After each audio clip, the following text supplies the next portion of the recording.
নবী সাল্লাল্লাহু আলাইহি ওয়াসাল্লাম কি বলছেন শুনেন। আল্লাহ নবী বলছেন তোমাদের জন্য আনন্দের উৎসব দুইটা। কয়টা? একটা ঈদুল ফিতর, রমজান মাসে সওম সাধনার পরে, কিয়ামুল লাইলের পরে, তারাবির পরে, তাহাজ্জুদের পরে, কোরআন খতম দেওয়ার পরে, যাকাত ফিতর দেওয়ার পরে, ত্যাগের এই মাসের পর আমরা একটা আনন্দ করি, ঈদুল ফিতর করি কিনা? সবাই আনন্দ ভাগাভাগি করে নেই আলহামদুলিল্লাহ। ওই দিন আল্লাহ পাক কি করেন? আল্লাহ পাক রমজানের রোজাদার যারা ছিলেন সবাইকে মাফ করে দেন আলহামদুলিল্লাহ। মুক্তি পাই আমরা, নাজাত পেয়ে যাই। উৎসব এটা আমাদের আনন্দ, খুশি আমাদের।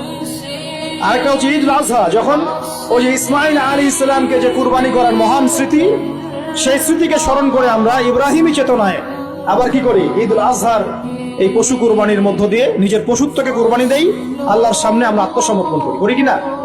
এই দুইটা হচ্ছে আমাদের উৎসব। এগুলো বাদ দিয়ে নবীজি বলছেন মান তাশাব্বাহা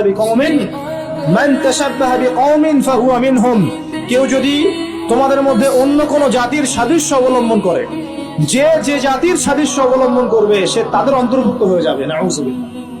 আমরা কি চাই উম্মতে মুহাম্মাদের অন্তর্ভুক্ত হতে, না ওই পশ্চিমাদের অন্তর্ভুক্ত হতে? পশ্চিমা কারা? যাদের মধ্যে ছেলে ছেলে বিয়ে করা জায়েজ। খুশি হয়েছেন?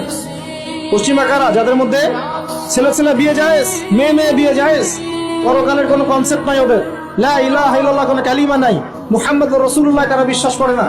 এমনকি তারা বলছে, কয়দিন আগে বললো মেরি ক্রিসমাস, বলেছে না? যে ব্যক্তি বলেছে মেরি ক্রিসমাস 25শে ডিসেম্বরে, সে ওই দিন স্বীকার করে নিয়েছে যে 25শে ডিসেম্বর আল্লাহ পাক ঈসা আলাইহিস সালামকে জন্ম দিয়েছেন। নাউযুবিল্লাহ। কথা বলে বুঝতে পারছেন না? যখনই আপনি এটা পালন করেছেন, তার মানে ওই দিন আপনি স্বীকার করেছেন যে ওই দিন আল্লাহ পাক ঈসা ইবনে মারইয়াম, আল্লাহর পুত্র, নাউযুবিল্লাহ, তাকে তিনি জন্ম দিয়েছেন। এটা স্বীকার করেছেন আপনি, করছেন না? ওই সভ্যতা অন্তর্ভুক্ত আপনি হতে চান? ওদের সাথে হাসর করতে চান, নাকি নবী সাল্লাল্লাহু আলাইহি ওয়াসাল্লামের সাথে করতে চান? বলেন। এটা আপনাকে বেছে নিতেই হবে। আপনি মুসলমান হয়ে এটা করতে পারবেন না। ইসলাম এই নামকাওয়াস্তে পালন করতে পারবেন না। পালন করলে পরিপূর্ণ পালন করতে হবে। উদখুলু ফিস সিলমি কাফা, তোমরা পরিপূর্ণরূপে দ্বীনে প্রবেশ করো। তোমরা পরিপূর্ণরূপে দ্বীনে প্রবেশ করো। নামাজও পড়বো, সুদও খাবো, এদিকে যাকাত দিব, আবার এদিকে আমি ঘুষও নিব, এদিকে আমি হজ উমরাও করবো, আবার এসব পশ্চিমা সংস্কৃতি ধারণ করবো, মাদক খাবো, সুদ খাবো, জেনা করবো, ফ্রি মিক্সিং করবো। এইসব মানে হযবরল ইসলাম পালন করে এই যুগে চলবে না। পরিপূর্ণ ইসলাম পালন করতে হবে। আল্লাহ পাক তৌফিক দান করুন।